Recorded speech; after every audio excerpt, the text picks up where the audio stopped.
Vamos a hablar de GraphQL, vamos a ver los principales conceptos, vamos a entender un poco de qué se trata, cómo podemos trabajar con GraphQL y por supuesto pues vamos a hacer una implementación básica de las principales operaciones que podemos hacer con GraphQL en los microservicios que ya tenemos, de tal manera que ustedes puedan contar con los conocimientos básicos y necesarios para empezar a trabajar con GraphQL.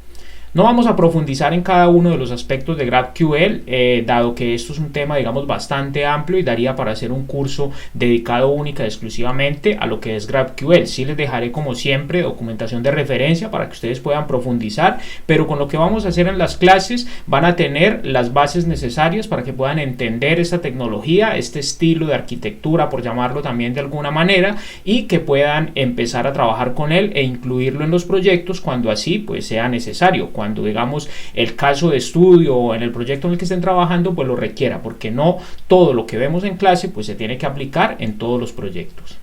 Vamos a empezar por definir lo que es GraphQL. Para las personas que nunca han escuchado lo que es GraphQL o que de pronto simplemente lo han escuchado pero que no han profundizado y no entienden, digamos, muy bien de qué se trata esto, vamos a pensar en GraphQL como una alternativa a lo que es REST o SOAP para trabajar con APIs. Lo he comentado anteriormente que cuando nosotros trabajamos con sistemas distribuidos, con una arquitectura orientada a microservicios, por ejemplo, donde tenemos que intercomunicar diferentes partes, lo normal es hacerlo a través de APIs. APIs hay de muchos tipos. Tenemos APIs SOAP, tenemos APIs REST y tenemos APIs tipo GraphQL. Más que tipos, realmente estos son diferentes estilos de arquitecturas para diseñar sistemas distribuidos y sobre todo para trabajar con APIs. Entonces, como lo hemos venido viendo hasta ahora, lo normal es que nosotros construyamos un servicio y expongamos su funcionalidad mediante una API con un estilo de arquitectura tipo REST, utilizando por ejemplo el estándar de Open API Specification con Swagger y demás, como lo hemos visto hasta ahora. GraphQL es una alternativa a este estilo de arquitectura. Es otra manera de hacer lo mismo, pero pues con diferentes reglas. Tiene lógicamente sus ventajas, sus desventajas, tiene una cantidad de defensores de GraphQL, hay otros que siguen defendiendo, por ejemplo, el estilo de arquitectura de REST y ese tipo de cosas, pero pensar en esto de que es una alternativa. Y no solo una alternativa, sino también un complemento, porque como lo vamos a ver en el curso, nosotros podemos tomar un microservicio, exponer toda su funcionalidad mediante unas APIs con el estilo de arquitectura tipo REST y adicional pues exponer esa misma funcionalidad mediante una API con estilo de arquitectura GraphQL, incluso con estilo de arquitectura SOAP si así lo quisiéramos, por ejemplo. No necesariamente tenemos que escoger uno solo, porque nosotros podemos tener múltiples clientes. A mí me ha pasado en diferentes proyectos donde la misma funcionalidad hay que exponerla mediante diferentes tipos de arquitecturas, porque hay sistemas que consumen las APIs utilizando un estilo de arquitectura REST, otro lo consumirá utilizando un estilo de arquitectura SOAP, por ejemplo, y otros nos podrán decir que ellos solo consumen o exponen funcionalidad mediante el estilo de arquitectura GraphQL. Entonces esto es algo común que podemos ver en los proyectos, sobre todo en los proyectos grandes, y normalmente se suele dar mucho pues en las empresas grandes donde hay múltiples proveedores, porque cada uno pues tiene, digamos, como su metodología de trabajo, y precisamente pues es una de las grandes bondades o ventajas que nos ofrecen los microservicios, de que podamos tener todo este mix de tecnología donde cada uno trabaje como más cómodo se siente y que realmente pues no tengamos como mayor impacto en lo que es el sistema. Vamos a repasar un poco lo que es la diapositiva para que podamos aterrizar mucho mejor lo que les he comentado hasta ahora. La definición básica de GraphQL, si nos vamos a su sitio oficial, dice que es un lenguaje de consultas para el trabajo con APIs y un runtime. Ese runtime no es más que las librerías que proporciona como ese sistema de ejecución para que podamos pues trabajar con lo que es GraphQL. Para mí esta definición se queda muy corta, porque realmente GraphQL no solo es un lenguaje de consultas, sino que también nos permite hacer lo que ellos llaman mutaciones, que es toda esa parte de la persistencia de datos. Esto no es más que los típicos CRUD de crear, eliminar, actualizar y sobre todo pues consultar. Lo que pasa es que hacen mucho énfasis en la parte de consultas, porque ahí es donde tiene, digamos, como una gran ventaja todo lo que es la parte de GraphQL, y esa parte pues es la flexibilidad que le da a los clientes que consumen APIs mediante lo que es GraphQL, de poder ellos trabajar con el esquema y obtener única y exclusivamente lo que son los datos que necesita. Vamos a analizar un momento este diagrama que tenemos aquí. Tenemos una clase persona y esa clase persona a su vez se compone de otras entidades o de otras clases, del género, de las direcciones, de los teléfonos, y adicional podría tener otra cantidad de entidades asociadas que componen realmente lo que es una persona. Eso en dependencia lógicamente del caso de negocio. Aquí podríamos incluir muchas otras asociaciones, pero todo ello haría parte de lo que es una persona. Y adicional pues podríamos tener diferentes relaciones entre las diferentes personas, por ejemplo entre el esposo y la esposa, el esposo y los hijos, los hermanos, y diferentes relaciones que podríamos nosotros encontrar cuando hablamos de personas. Hasta ahí podríamos decir que tenemos que manejar esas diferentes relaciones, esas diferentes entidades en una base de datos. Pero ¿qué pasa cuando nosotros nos llevamos esto al mundo de las APIs y queremos exponer, por ejemplo, una funcionalidad que nos permita crear una persona, que nos permita consultar una persona, actualizarla y hacer diferentes operaciones con las personas?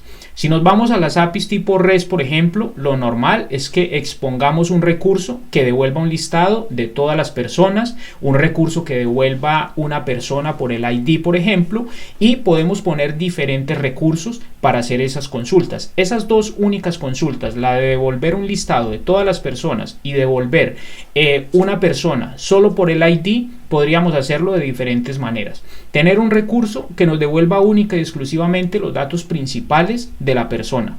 Tener otro recurso que nos devuelva los datos principales de la persona y todas las entidades asociadas. O podríamos tener otros recursos para que nos devuelva una persona con 2 o 3 datos que nos interese, por ejemplo el ID, el número de identificación y el nombre, y de pronto lo que son los teléfonos y las direcciones.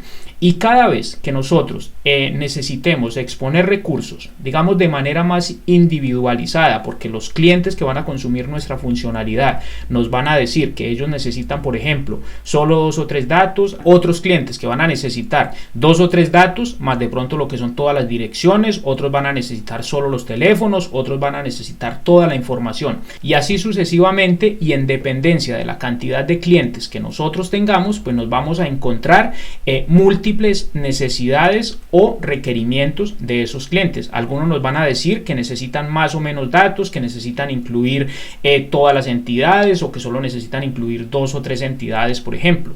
Si esto lo hacemos con un estilo de arquitectura tipo REST, solo tenemos 2 caminos. Uno es ser flexibles y hacer múltiples endpoints para que cada cliente nos llame de acuerdo a sus necesidades al endpoint que negociemos con ese cliente, y todo para devolver digamos el mismo recurso, simplemente que tendrá más o menos datos.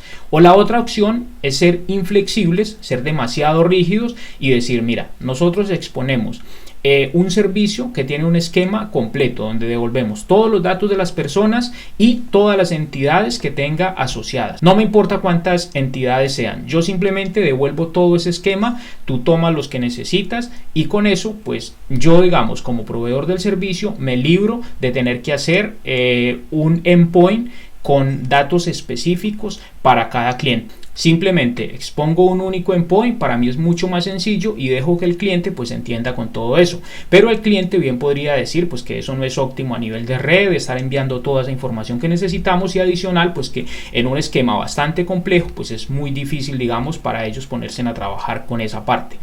Pero ahí es donde entra GraphQL para resolver esta parte, haciendo énfasis en todo lo que es la parte de consultas, porque el cliente va a tener la oportunidad de analizar todo este esquema y poder escoger cuáles son los datos que él le interesan, y en base a eso pues hacer la petición, y esa petición solo le va a devolver los 2 o 3 campos que él necesite, o todo el esquema completo si así lo decide, pero por el mismo recurso, sin necesidad de que nosotros como proveedores de ese servicio o de esa funcionalidad pues tengamos que hacer un endpoint para cada uno de los clientes devolviendo eso. Ya lo vamos a ver en el código, pero hasta aquí pues para que tengan esta idea y sepan que esa es una de las grandes ventajas que nos ofrece GraphQL. De hecho, yo creo que es la característica más relevante por la que ha tomado fuerza y demás, de que el cliente, a partir de un esquema bastante complejo, puede determinar cuáles son los campos que quiere, y así lo van a poder hacer todos los clientes. Entonces, si yo tengo 20, 30 clientes para un mismo servicio, por ejemplo, y cada uno quiere cosas diferentes, pues no tendré que implementarle un endpoint diferente,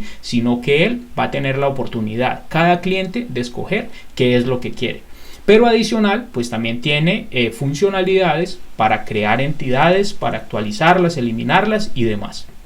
Y a modo un poco de cultura general, pues estos datos también son importantes. Saber que esto ha sido desarrollado por Facebook en el año 2012 y posteriormente ha sido liberado como un estándar abierto, y se ha convertido como un estándar abierto para el trabajo con APIs a partir del 2015. Actualmente es mantenido por la Fundación GraphQL, que a su vez pues es alojada por lo que es la Fundación Linux Foundation, que realmente esta gente pues mantiene bastantes estándares abiertos. Y cuando hablamos de Linux Foundation, pues hablamos de que es algo que tiene respaldo, algo que realmente se ha evaluado, se ha determinado que es bueno, y por eso se ha convertido en un estándar. Y luego pues ya hablábamos de que es un enfoque para trabajar con APIs como alternativa a lo que es REST o otros estilos de arquitectura para trabajar con servicios web, porque no solo existe REST, sino que también existen otros.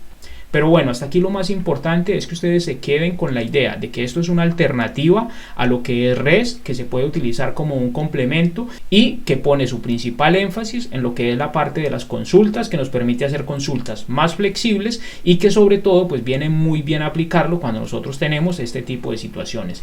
Esquemas que son muy complejos y que tenemos varios clientes y que a su vez pues esos clientes no les interesa obtener todo lo que es ese esquema, sino datos particulares.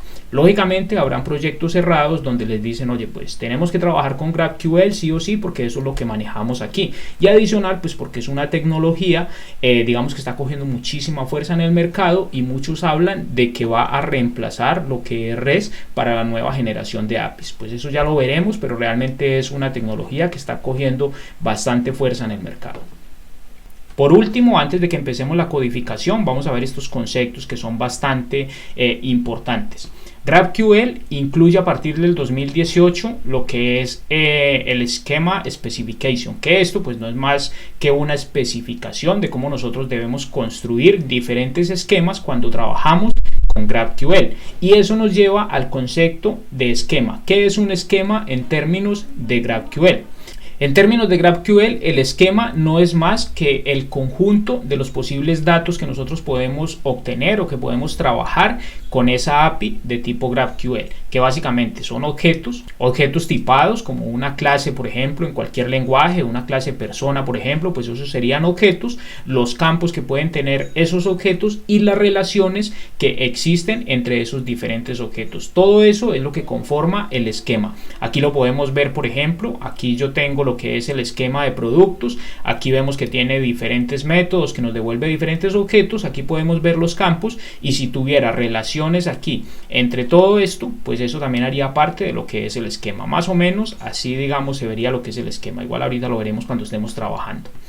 Otro punto importante a tener en cuenta es que GraphQL pues hace más énfasis en lo que es los tipos y los campos de los recursos, de lo que es nuestro esquema, porque cuando nosotros trabajamos con GraphQL de antemano pues conocemos todo ese esquema, ya sabemos los diferentes objetos, los campos que vamos a tener y sobre todo los tipos de esos campos para nosotros poder pues trabajar con las diferentes operaciones. Aquí lo podemos ver en esta imagen. Y por último, a modo de concepto también bastante importante, es que GraphQL pone mucho énfasis en lo que es la predictibilidad y la consistencia de los datos. Esto quiere decir básicamente que cuando nosotros trabajamos con consultas de GraphQL de antemano, pues ya conocemos cuál es el esquema de los posibles valores que nos van a dar. Esto que les comentaba aquí. Una respuesta típica de GraphQL generalmente nos devuelve una estructura como esta que tenemos aquí, que son un campo que se llama data. Este trae el resultado de la operación. Aquí nos va a venir el objeto que nosotros pidamos, no importa qué tan complejo sea, o nos vendrá null si no hay ninguna respuesta. Si hay errores, nos va a dar aquí en esta parte de errores, como lo podemos ver en esta imagen, lo que es digamos el acumulado de todos los errores que se han presentado en la ejecución. Ahí tendríamos la respuesta de errores. Y por último tenemos un objeto o un campo que se llama extensions, que también podría venir si se incluye, y aquí básicamente pues lo que viene es metadata de esa respuesta que nos están dando. Entonces cuando hacemos una petición GraphQL obtenemos una respuesta como esta, que puede tener estos tres campos. No necesariamente van a venir los tres, simplemente pues si no hay datos puede que venga errores, y si hay o no hay datos puede que venga esta parte de las extensiones. Esto es importante porque cuando trabajamos con GraphQL no manejamos las típicas respuestas HTTP y demás, sino que nos enfocamos en trabajar con esta respuesta. Tenemos que validar si la respuesta es exitosa, que no vengan errores y demás. Y luego pues tenemos lo que son los tipos de operaciones que nosotros podemos hacer trabajando con GraphQL. Lo principal son queries, que no son más que consultas personalizadas. Ya les hablaba de esto, de cómo hacemos esas consultas personalizadas, y es como la parte más fuerte de lo que es GraphQL. Pero también tenemos mutaciones, y esas mutaciones no es más que la modificación de los datos del lado del servidor. Cuando yo hago las actualizaciones, cuando creo objetos, los modifico y demás. Pero adicional también tenemos suscripciones, quiere decir que con GraphQL también podemos trabajar de manera reactiva, que nos podemos suscribir al cambio que sufren diferentes flujos de datos y trabajar de manera reactiva. Y todas estas operaciones las hacemos en base a lo que es un esquema, que ya sabemos lo que es un esquema en términos de GraphQL.